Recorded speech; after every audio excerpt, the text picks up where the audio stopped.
commence. Lightroom. Donc là, j'estime qu'à partir de depuis 1h30, il est temps d'avoir ouvert Lightroom, importer les fichiers. Si pas, vous pourrez revoir la vidéo chez vous, il n'y a pas de problème. On va passer aujourd'hui à l'édition de manière un peu plus spécifique d'une image. Donc je vais commencer par Natasha. C'est fait avec un vieux boîtier EOS avec un 10 mm, donc très grand angle, un 250e de seconde à 5.6 à 200 ISO. Ouais, elle est encore chouette. Non, il n'y a pas de coup de flash, il y a juste un bon coup de soleil, mais il n'y a pas de coup de flash. Mais, ok, je vais aller dans D pour développement. D pour développement. Et on va passer à l'édition de manière un peu plus raffinée. On ne va pas tellement faire une édition globalisée. J'aimerais faire une édition détaillée, raffinée. Et pour ça, on ne va pas se baser sur les réglages de base, ni les courbes de tonalité, ni les mélangeurs de couleurs, ni le color grading, ni le détail, ni les transformations. Tout ça, hop, on s'en fout. Aujourd'hui, on ne pense pas à ça. Aujourd'hui, on va penser à ça. Je suis ici devant la classe sur mon ordinateur, dans Lightroom. Tu as importé une image? Donc, si tu as importé une image, celle-ci, tu appuies sur la lettre D de ton petit clavier. Tu appuies sur la lettre D comme développement de ton petit clavier. Avec ta photo sélectionnée, tu vas passer à l'écran de développement. Merci Laura. Alors, aujourd'hui est un beau jour. Donc, on va surtout se focaliser aujourd'hui sur ces réglages-ci. Certains sont très utiles, d'autres sont honnêtement aujourd'hui un peu inutiles. Celui qui est inutile, par exemple, c'est celui-là. C'est l'anti-yeux rouge. Qu'est-ce que c'est? C'est un réglage qui va permettre de cibler, quand on travaille au flash, en intérieur, on a le flash qui va, si le flash est devant fixé sur l'appareil photo, il va éclairer les yeux et il va en fait éclairer le fond de l'œil. Et dans le fond de l'œil, qu'est-ce qu'on a? Du sang. Et donc du coup, éclairer le fond de l'œil, ça devient rouge. Et c'était problématique. Aujourd'hui, c'est de moins en moins problématique. Donc ça, c'est une option. Aujourd'hui, on s'en fout.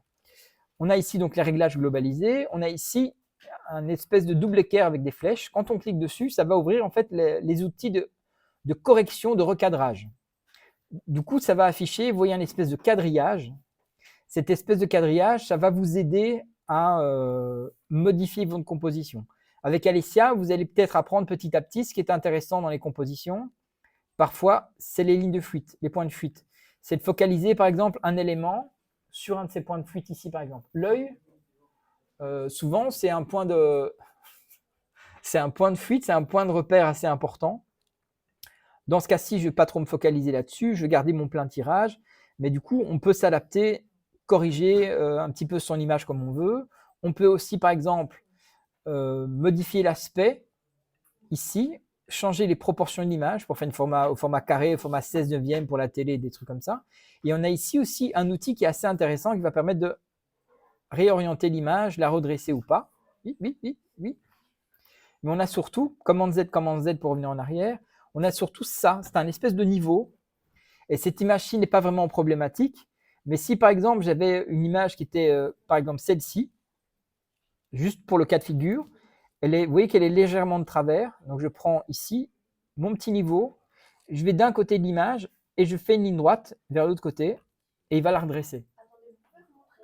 Donc, en fait, dans le recadrage, on a un outil ici de niveau qui va permettre de redresser les photos. Et souvent, l'eau, elle n'est pas comme ça. Hein. Sauf si c'est des rapides, des trucs comme ça. La mer, elle n'est pas comme ça. La mer, elle n'est pas inclinée. La mer est droite. Hein. Donc, c'était juste pour vous montrer l'outil. Si je reviens avec cette jeune fille ici, que je reprends mon outil de recadrage. Imaginons que ma perspective, mon paysage, il était un peu comme ça. Ça va permettre de redresser l'horizon et de redresser un petit peu tout ça. Donc ça, c'est un outil très globalisé, mais qui peut être utile. On a ici outil de suppression. Ça, attention, c'est nouveau. L'outil de suppression, c'est un outil qui va permettre, dans ce cas-ci, peut-être un peu moins intéressant, mais de supprimer quelque chose, de le corriger ou de le copier. Ça marche surtout beaucoup. Je vais zoomer avec commande plus. C'est un outil qui va servir à enlever des boutons, par exemple. Vous voyez là, un tout petit peu de boutons, là, la petite Natacha, elle mange beaucoup de chocolat. Et donc, du coup, par exemple, je vais prendre l'outil Sparadrap. Et l'outil Sparadrap, si je clique ici une fois, il va chercher une autre zone et il va corriger ça. Et juste pour la démonstration aujourd'hui, je vais essayer de cibler toutes les zones où je pense qu'il y a un peu un bouton. Mais on peut cliquer, mais on peut aussi un peu dessiner, faire des traits, vous voyez. Bon, là, c'est un peu extrême, il ne faut pas aller aussi loin. Ok, ça me dérange. Ça me dérange. Ok, vous voyez ici dans les cheveux, par exemple, il y a cette petite mèche de cheveux qui me dérange légèrement. Donc, on a l'autre outil ici, c'est l'outil gomme. Et là, maintenant, c'est... Ah, il va générer. Et cet outil gomme, il va se baser sur l'intelligence artificielle. D'ailleurs, c'est en accès en bêta anticipé. Et j'ai envie de lui demander de retirer cette mèche de cheveux. Je vais réduire et je vais survoler cette mèche de cheveux ici. Hop, et je vais faire tout ça. Et là, je vais demander appliquer. Et là, l'IA, normalement, va enlever ça de manière un peu intelligente. Et là, il a enlevé, il a gardé un peu la texture comme il faut. Pardon? Alors, peut-être parce que ton Lightroom n'est pas à jour aussi nouveau. Mais tu ne l'as pas mis à jour la fois passée, donc tu n'es pas à jour cette fois-ci. Tu l'as mis à jour? Quand tu vas en haut, quand tu fais dans Lightroom, à propos de Lightroom classique, qu'est-ce qu'il est marqué comme version? 12.1. Donc, tu n'es pas à jour. Maintenant, on est à 13.5.1. Et donc, effectivement, il y aura certains outils que tu ne pourras pas utiliser maintenant. On est d'accord. Donc, ça, c'est un truc très classique pour enlever les boutons, mais ça marche évidemment aussi pour tout ce qui est peluche, tout ce qui est indésirable sur les vêtements. Si on veut faire une retouche approfondie, ben, on enlève un peu ces trucs-là. On n'est pas obligé de faire toujours l'intelligence artificielle, parce que l'outil ici, hop, il marche très rapidement, il marche très bien, il va trouver une zone, il va remplacer. Alors, tu vas enlever les lunettes, ça justement, l'outil ici, hop, intelligence artificielle, là, il va bien marcher.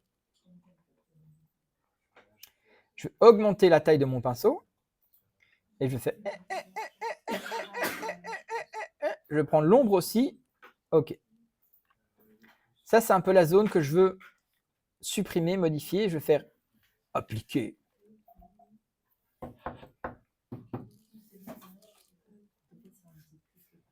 Alors, il va proposer plusieurs rendus. Monsieur, on fait comment pour zoomer une image avec une souris? Avec une souris, c'est pas la molette? Non, la molette, ça change le rayon. Le rayon du pinceau. Alors, tu fais commande plus ou peut-être commande molette, un truc comme ça? Moi, il y a longtemps que j'ai plus de souris, mais... Merci. Ok, donc du coup, il fait 3 propositions. Voilà, la troisième me plaît mieux, par exemple, ça me convient. On va accepter. Donc, on a ces différentes options, un petit peu d'édition, mais on a la dernière, par exemple, l'outil tampon. Et non. L'outil tampon, il va par exemple, imaginer, on peut dupliquer une zone. Commande plus, commande plus, commande plus. Imaginons que je veux créer un nouveau bouton, par exemple. Je vais aller cliquer. Je vais aller ici. Et en fait, je vais inverser les deux.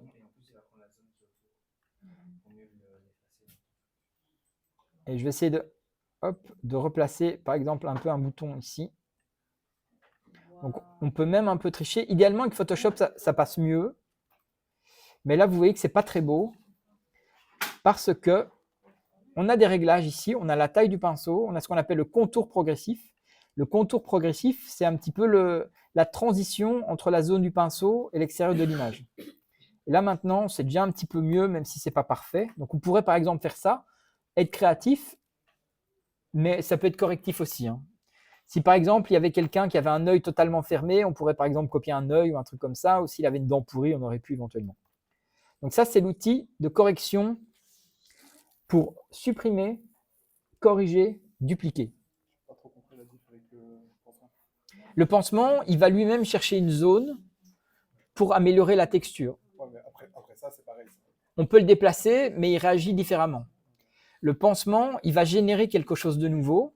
Le tampon, même si tu peux le déplacer, tu vas lui dire « génère à partir de ça ».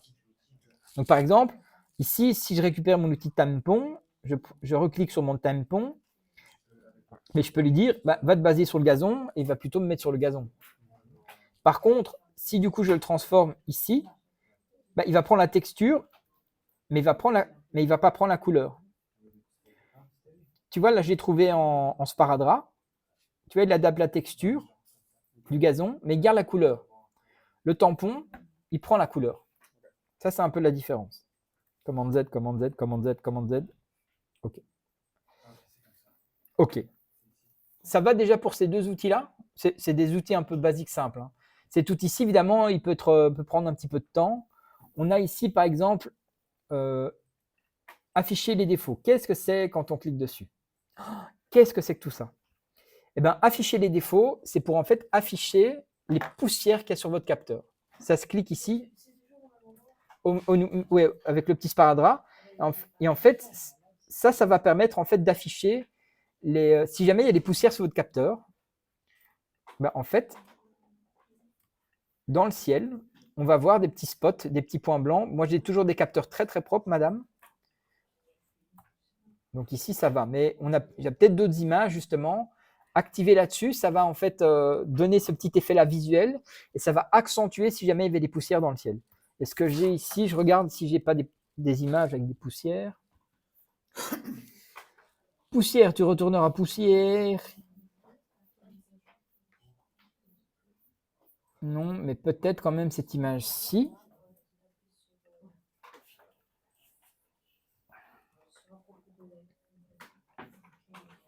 Bon, là, j'ai pas de poussière sur mon capteur. Mais par exemple, on aurait pu voir des petites taches blanches ici, c'est les poussières sur le capteur, et là, il faut corriger, par exemple. Bon, je reviens sur... hop, où est-ce que tu es, Natacha? Natacha, tu es là. OK. Maintenant, on va passer au gros pavé. Attention, ça, c'est un gros morceau. Ça va, je passe au suivant? Merci. OK. Ce gros pavé, cette espèce de cercle entouré de pointillés, là, ça, c'est la correction localisée. Ça va permettre de demander à Lightroom de sélectionner le sujet. Donc, si je dézoome, imaginons, je clique sur sujet. Ici, il va m'ouvrir une fenêtre et tout ce qui est en rouge, c'est mon sujet. Il m'a sélectionné tout seul le sujet. Donc, du coup, c'est dans Lightroom. On a la dernière option ici avec le cercle entouré de pointillés. Et du coup, quand tu cliques dessus, bah, tu vas pouvoir, par exemple, sélectionner un sujet, le ciel, un arrière-plan. On va les voir petit à petit. Hein. Mais là, par exemple, quand je sélectionne un sujet, j'ai quasiment tous les mêmes réglages que généralisés, mais uniquement pour le sujet. Je vais fermer la porte parce qu'il n'y a pas beaucoup de bruit, mais un tout petit peu.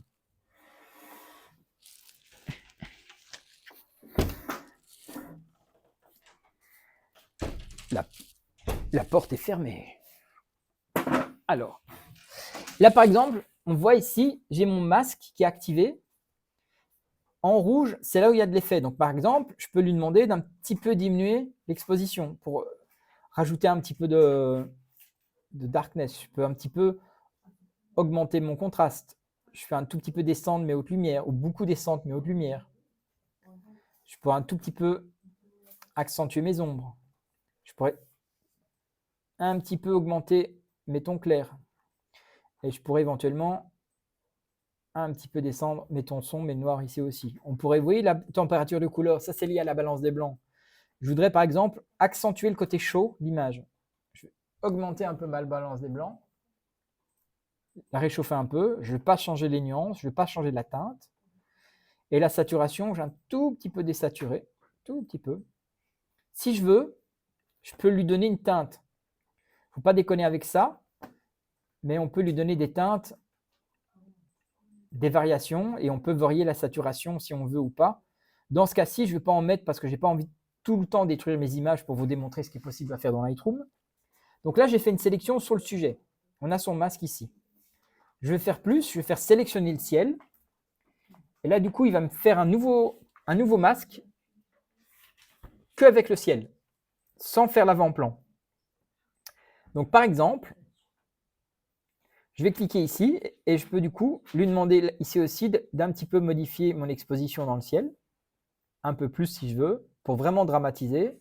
Je peux lui demander de changer la température pour faire des ciels plus bleus. Je peux modifier tiens, mon contraste. J'ai envie que mes nuages soient un peu plus dramatiques, donc je vais augmenter un peu mon contraste. Je vais un tout petit peu désaturer aussi pour ne pas rendre le truc trop fou. Et mes hautes lumières, soit je les éclaircis, mais je vais plutôt un petit peu les assombrir et un petit peu éclaircir mes blancs, comme ça. Ça, c'est mon choix à moi. Hein. Ce qui est intéressant aussi dans Lightroom, c'est qu'évidemment, on peut sauvegarder des paramètres, mais mon édition que j'ai fait dans le ciel, on a ici la quantité d'édition. Si je l'augmente, il va accentuer tous les réglages pour aller dans les extrêmes. Et si je le descends, bah, il peut diminuer ce réglage. Comme ça peut être progressif. Et on peut contrôler de manière un peu plus graduelle à ce niveau aussi. Donc, oui, n'hésitez pas, hein, quand il y a des questions, Jean est là, il est prêt à vous répondre. Hein, il n'y a pas de problème. Voilà, merci Jean. On a ici aussi, vous voyez, sélectionner un sujet, sélectionner le ciel et sélectionner un arrière-plan. Là, du coup, il va réfléchir. Il a sélectionné tout l'arrière-plan, même le ciel. Mais du coup, recoucou, en fait, tu voudrais en fait de l'arrière-plan ne pas resélectionner le ciel. Parce que le ciel, on l'a déjà édité. Donc, qu'est-ce qu'on peut faire? J'ai mon masque ici. Vous voyez que ce masque, il est en blanc et en noir. Qu'est-ce que ça veut dire? En blanc, c'est là où on va voir l'effet. En noir, c'est là où on ne voit pas l'effet. Un masque dans Photoshop, plus tard, on verra ça ici aussi. Donc ici, on voudrait en fait, de ce masque-ci, qui prend tout l'arrière-plan, on voudrait enlever le ciel. Donc du coup, on va cliquer sur le moins et on va faire sélectionner le sujet, sélectionner le ciel. Comme ça, il va enlever le ciel de la sélection. Maintenant, j'ai un masque qu'avec l'herbe en bas. Est-ce qu'on sait soustraire un masque qu'on a déjà? Oui. Ah, je n'ai pas compris, monsieur, ce que vous venez de faire là maintenant. Je reviens en arrière. Donc, je fais commande Z. Commande Z. Donc là, j'ai demandé à Lightroom de faire un nouveau masque, de sélectionner l'arrière-plan. Donc, il va me sélectionner tout l'arrière-plan et le ciel et le gazon, sans la meuf. Mais le ciel, je l'ai déjà édité. Donc, je ne veux plus l'éditer encore une fois. Donc, dans ce cas-ci, je vais demander à Lightroom, et dans ce masque-ci, d'enlever le ciel. Et j'appuie sur le moins ici, et là, soustraire du masque avec le ciel. Donc, il va sélectionner le ciel et soustraire du masque.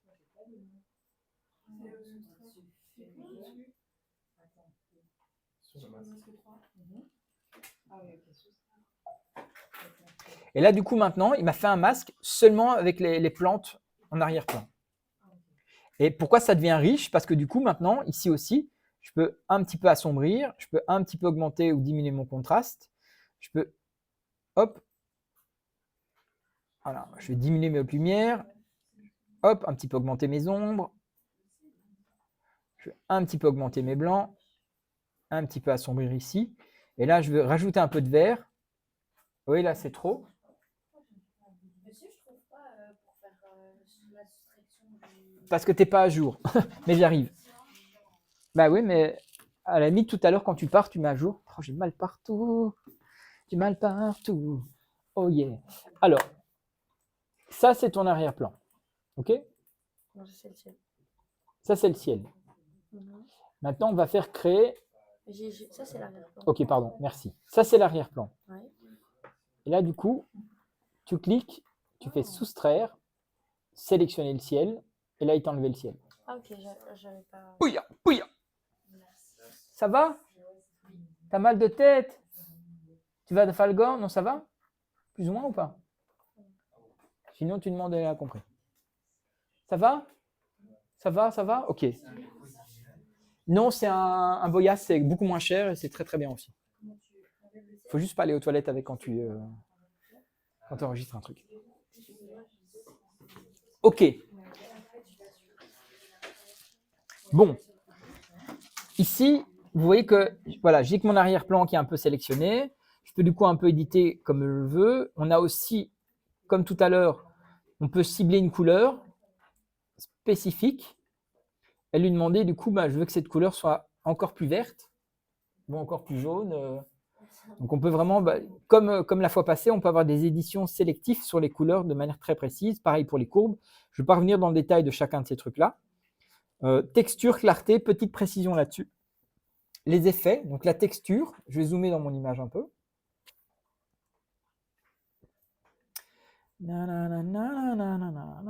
Regardez, texture, je vais augmenter la texture. Comme son nom l'indique, la texture va augmenter les contrastes des détails, ce qu'on appelle la haute fréquence de l'image. Une image va être composée de haute fréquence, c'est les détails, et de basse fréquence, c'est un peu les couleurs et les aplats. Donc là, je viens augmenter un peu ma texture. Ça va. C'est quand tu descends dans tes réglages, tu vas voir les masques 3, tonalité, couleur. Ouais. Et en fait, tout en bas, normalement, tu vas arriver dans effet et tu peux augmenter la texture. Donc la texture, ça va accentuer un peu les détails, plus ou moins.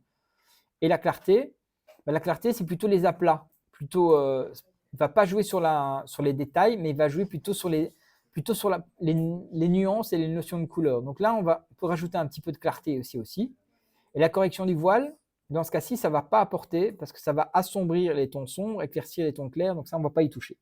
Le grain, on n'y touche pas. La netteté, pour le moment, on n'y touche pas. Hop. Donc là, on a fait un masque pour le sujet, on a fait un masque pour le ciel, on a un masque pour l'arrière-plan. Du coup, on peut éditer vraiment par des zones très précises. Mais si on veut, on peut aussi faire par objet. Et là, on peut survoler, par exemple, est-ce que lui, il repère des objets ou pas. On va voir si lui va repérer un objet ici ou pas. Il traite. Ok, là, il commence à repérer un peu un objet. Donc, on peut peindre et il va essayer de repérer lui-même des zones d'objets. On va rajouter objet ici, parce qu'il n'a pas l'air de tout trouver. Ça ne va pas être précis parce qu'il va essayer de voir un petit peu les bords. Voilà, là, il a repéré mon masque de mon panier. Et alors, du coup, pareil, mon panier, on peut l'éditer de manière un peu précise si on veut, pour un petit peu l'adoucir. On peut sélectionner comme ça, c'est plus ou moins intelligent, ça marche plus ou moins bien. Mais on a aussi d'autres options. On peut peindre au pinceau, donc ça c'est classique évidemment. On peut peindre avec des dégradés linéaires. Dégradés linéaires, regardez, je vais prendre ici et je vais cliquer et étirer mon dégradé comme ça. Ça c'est un classique, mais en fait du coup ce dégradé, comment ça marche? Là, on a 0% de l'effet. Là, on a 50% de l'effet. Là, on a 100% de l'effet. Donc, par exemple, si j'assombris mon image, là, je vais assombrir, ici, mon image va être assombrie de 4 stops, 4 diaphragmes, et là, il n'y a pas d'effet. Si, par exemple, je prends et je l'étire, vous voyez que du coup, cet effet il va être graduel de l'un à l'autre. Si je déplace mon effet comme ça, je vais pouvoir être très graduel pour ajouter un petit peu à ce côté ombragé si je veux. Je peux même rajouter des tonalités encore plus chaudes si je veux, jouer un petit peu plus pas sur les hautes lumières pour faire ressortir un peu le sujet si je veux. Donc du coup, on a créé un espèce de masque dégradé auquel on peut réduire, par exemple, si je clique ici, si je reclique ici, intersection avec masque, donc je peux dire par exemple, s'il y a déjà des objets, des masques déjà activés, je peux lui demander de sélectionner un autre masque pour sélectionner. Hop, sélectionner sujet, du coup, interverti.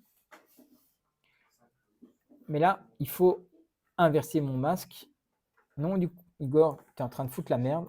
Reviens en arrière. OK. Alors, qu'est-ce qu'on peut sélectionner ici aussi? Et avant de passer à un autre truc super intéressant, on peut sélectionner par exemple par plage de luminance.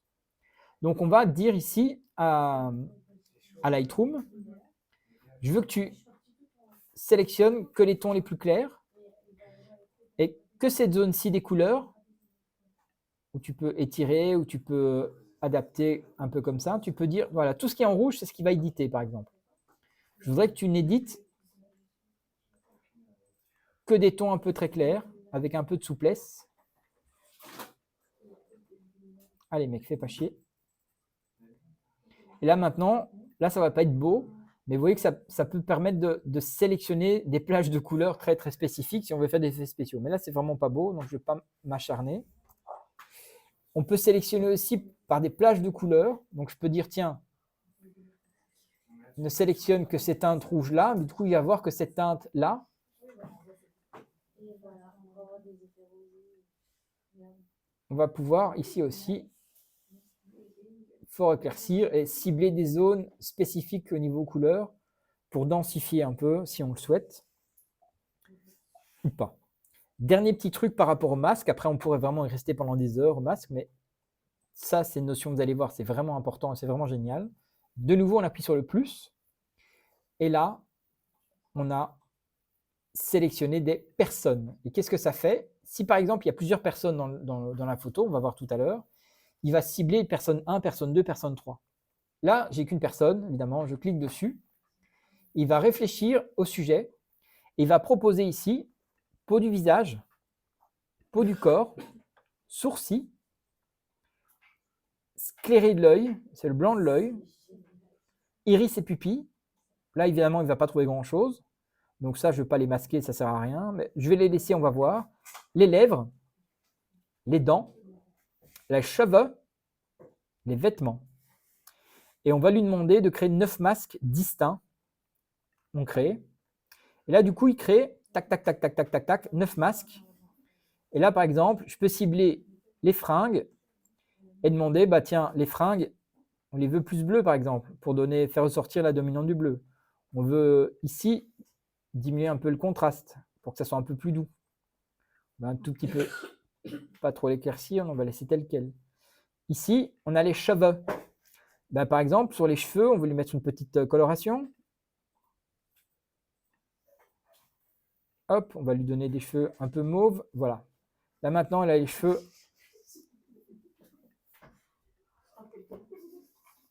C'est pas parfait, mais c'est quand même pas trop mal à ce niveau-ci. On peut désaturer aussi la tendance si on veut. On peut contrôler un peu ce qu'on veut. Alors, si tu veux faire des cheveux noirs, là, tu vas dans tonalité. Mais là, tu vois, c'est pas beau.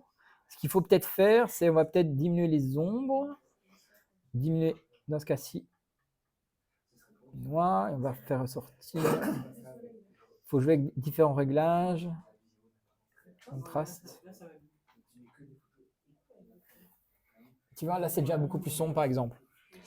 On a ici, là, c'est les dents. Donc, les dents, en général, s'il vous plaît, ne faites pas ça.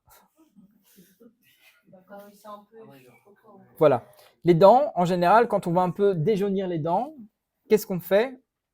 En fait, on va plutôt dans la couche de bleu et dans les tons clairs, on éclaircit les tons clairs et ça enlève du jaune en rajoutant un peu de bleu dans les tons clairs. Et là, vous voyez les dents, elles sont plus jaunes, elles sont plus claires, mais elles ne sont pas brûlées encore pour le moment. Et on peut... voilà, on déconne pas trop avec ça. On diminue un peu le contraste. Hop. Un petit peu haute lumière ou pas. Et on peut un tout petit peu désaturer. Il ne faut pas trop désaturer, sinon ça ne va faire pas beau non plus. Voilà, un tout petit peu par exemple. Ici maintenant, on a les lèvres. Donc là, de nouveau, pareil, on peut l'attribuer une couleur, on peut modifier le contraste pour rajouter un peu de texture si on veut. Faut pas... Là, elle est dans la peau d'une fermière. On peut par exemple rajouter de la texture.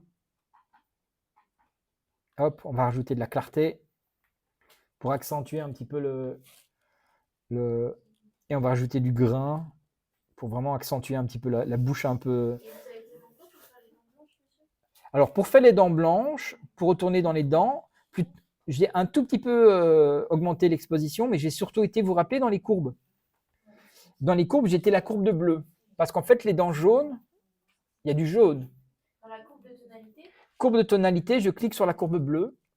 Et tout en haut, ici, c'est les tons clairs dans les tons bleus. Et là, en fait, je vais éclaircir ces tons-ci. Regardez, si je descends, ça jaunit fort les dents. Mais ça change toute la photo. Oui, c'est ça. Alors, si ça change toute la photo, c'est parce que tu n'as pas fait de masque sur un personne en lui demandant de sélectionner les cheveux, la bouche, les yeux, tête, épaules, les genoux, pieds, genoux, pieds. Merci. Alors, c'est que tu n'es pas sur le bon calque. J'arrive. Ah. Oh, j'ai mal partout. J'ai mal partout.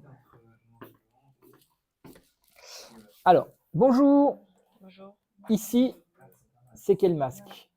On va juste zoomer un tout petit peu si ça ne vous dérange pas, chère madame. Non, vraiment pas. Allez. Ok, donc ça, on est d'accord, c'est bien les dents. Oui.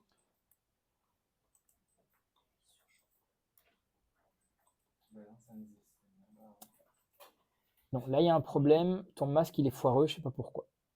Pourtant, j'ai fait exactement ce que vous avez dit. Quand je modifie la bouche, il y a tout qui se modifie.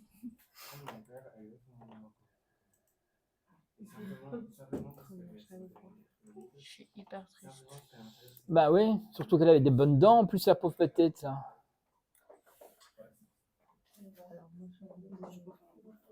Non, là, il y a un problème.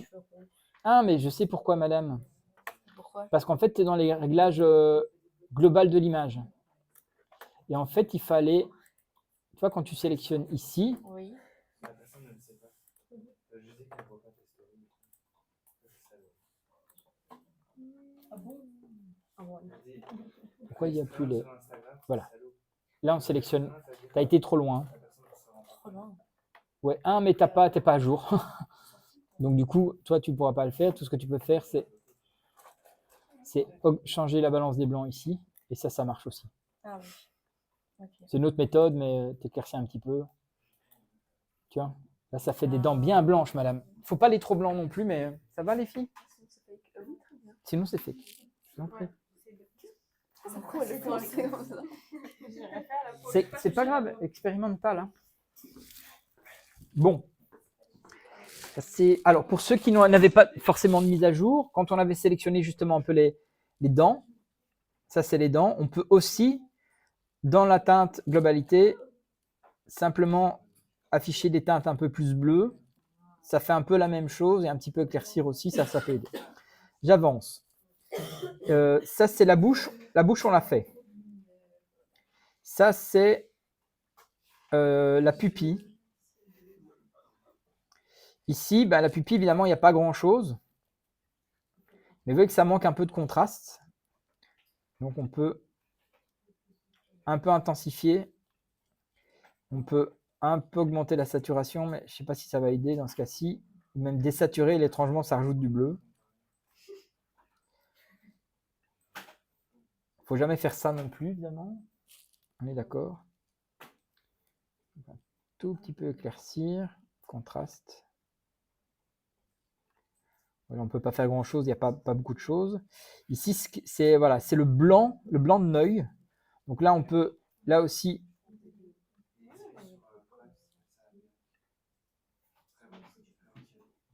non, là, c'est pas beau non plus.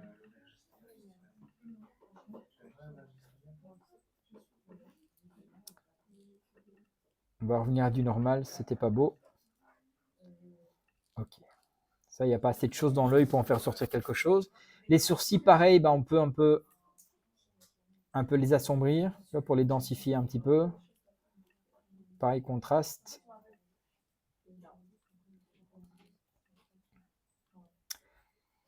Hop, on a les sourcils. Ça, c'est les bras. Les bras, voilà, on peut lui demander, par exemple, un petit peu assombrir, un petit peu changer les contrastes. Je joue un peu comme ça. Pour faire un peu lumière de fin de journée. Un peu réchauffer un peu tout ça aussi. Ok, la peau du visage, pareil, on peut tout petit peu jouer sur l'expo, tout petit peu jouer sur la température ou pas. Tu peux la faire transformer en schtroumpfette si tu veux. OK. Et voilà, là, le chapeau.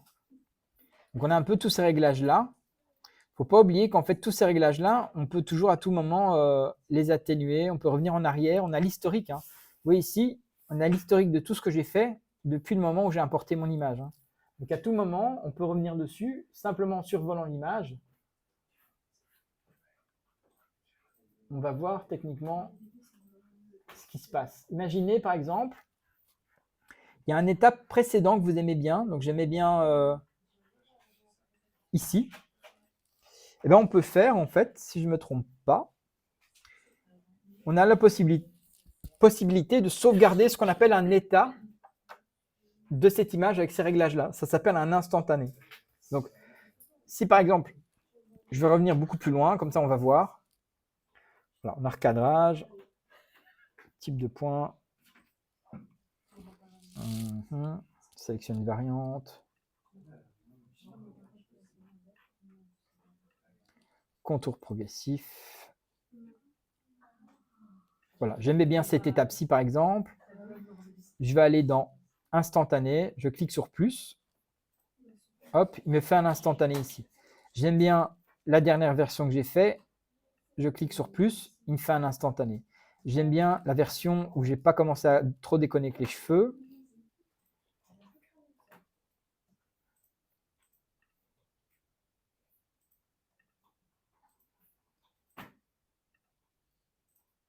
Voilà, là j'aime bien aussi. Hop, je me fais un instantané. Et donc du coup, à tout moment, en survolant ça, je peux recliquer et je reviens à ces réglages-là aussi. Hein. Ça modifie les réglages, c'est pas virtuel. Hein. Je peux du coup aller à différentes étapes, revenir dessus, en arrière. On peut créer des copies virtuelles dans Lightroom. Donc tu peux éditer une photo, la dupliquer avec une copie virtuelle. Donc ça prend quasiment pas de poids. Ça ralentit pas ton ordinateur, ça prend pas de la place. Et tu peux appliquer 2 réglages différents à cette image. Ici, on fait un clic droit, copie virtuelle. Du coup, j'ai une copie virtuelle. Je peux du coup rechoisir l'état d'édition que je veux. Et dans ma galerie, j'ai mon image d'origine, ici, avec les 3 éditions. Celle-ci qui est médium en édition, celle-ci qui est plus trash et celle-ci qui est très légère. Donc moi, j'aimais bien cette version-ci. Et quand on retrouve les deux, tu vois les deux versions d'édition quand tu allais chez une caisse. Bon. Ah oui. On n'osait pas le dire. Il était temps. Les hormones, là, ça coule, ça. Donc, Ah ouais, les profs, on se dit,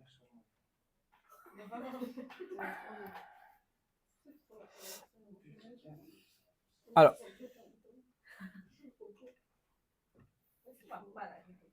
est-ce que c'est un tantinet clair ou pas, les masques localisés, les masques globalisés? Vous voyez le potentiel de dingue. Hein. Il y a un potentiel de dingue d'édition hyper précise si on veut. On n'est pas obligé d'éditer toutes les photos au poil de cheveux près. Hein. C'est en fonction du besoin à ce niveau-ci. Et là où c'est vraiment génial, c'est... Alors, ça ne va pas marcher dans ce cas-ci, mais regardez, je vais par exemple, je vais aller ici, je vais charger cette image-ci. Excusez-moi, bonjour. Je vais aller dans ce réglage et je vais faire... Il va chercher le personnage. Oui, c'est moi il y a 20 ans. Ouais. Ah, j'ai pas encore mis de points, c'est pour ça.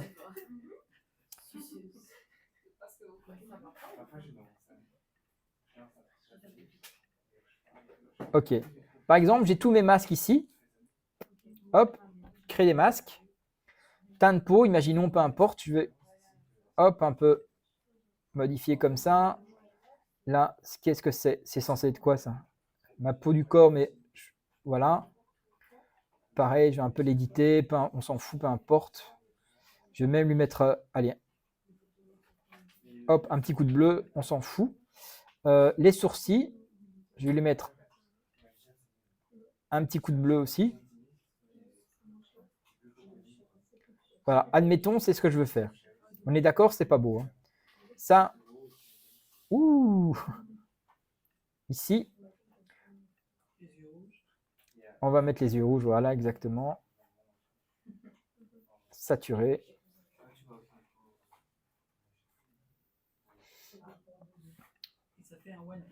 Et ça fait exactement la Bosch. Voilà, on va me faire un petit gothique. Ça, c'est mes dents. Je n'en ai pas, donc ça sert à rien. Mes cheveux. Allez, on va me faire un petit... hop. J'ai les cheveux rouges Coca-Cola pendant 2 ans. Pour ceux qui... hop, on va augmenter la saturation. Là, le masque, il n'est pas top, donc mais c'est pas grave, on va laisser. Pareil, la barbe, on va aussi mettre un petit... on s'en fout, c'est juste pour démontrer quelque chose, viteuf. Et mon t-shirt, il est gris. On va le mettre en bleu, on va le transformer en bleu. Voilà, mon t-shirt est bleu, tout ça. Voilà, ça c'est mon édition. Ça pourrait presque être une œuvre d'art de Pierre et Gilles. On est d'accord, c'est extrême. Hein. OK? Regardez, je vais faire un clic droit. Je vais aller dans Paramètres prédéfinis. Non, c'est pas ici, pardon. Paramètres, tout en haut. Je vais copier les paramètres. Et en copiant les paramètres, on peut cocher tout ce qu'on veut copier. Là, je vais, pour le cas présent, tout sélectionner. Mais ce qui nous intéresse dans ce cas-ci, vous voyez, masquage, il copie ça ici aussi. Je vais faire copier. Je vais aller sur ma photo suivante, celle-ci. Je vais faire paramètres, coller. Bon, malheureusement, ça ne va pas marcher parfaitement parce qu'il y a mes mains devant mon visage. Tu vois? Mais voilà. Il a fait la peau du corps, il a fait les cheveux, il a fait le pull, mais il n'a pas fait de visage. Évidemment, ça ne se voit pas. Donc, imaginez, vous faites une série de portraits en studio. Clac, clac, clac, clac, clac. Vous éditez une image, vous copiez les paramètres, vous collez les paramètres sur toutes les autres. Il va synchroniser les masques parce qu'il est intelligent. Au niveau teinte et tonalité, vous allez avoir des photos identiques. Donc, c'est un gain de temps. Et ça existe depuis quelques temps maintenant. Mais ça c'est vraiment bien. C'est vraiment, vraiment bien, je pense. On va faire une pause de 5-10 minutes maximum. Ça vous va? Oui. Et au lieu d'aller stalker devant les toilettes des filles, toi. Voilà. Je t'ai vu, hein, tourner autour des toilettes des filles pendant 20 minutes. Ouais. Oui. Oui, c'est de la merde, on est d'accord. Attends, j'arrête.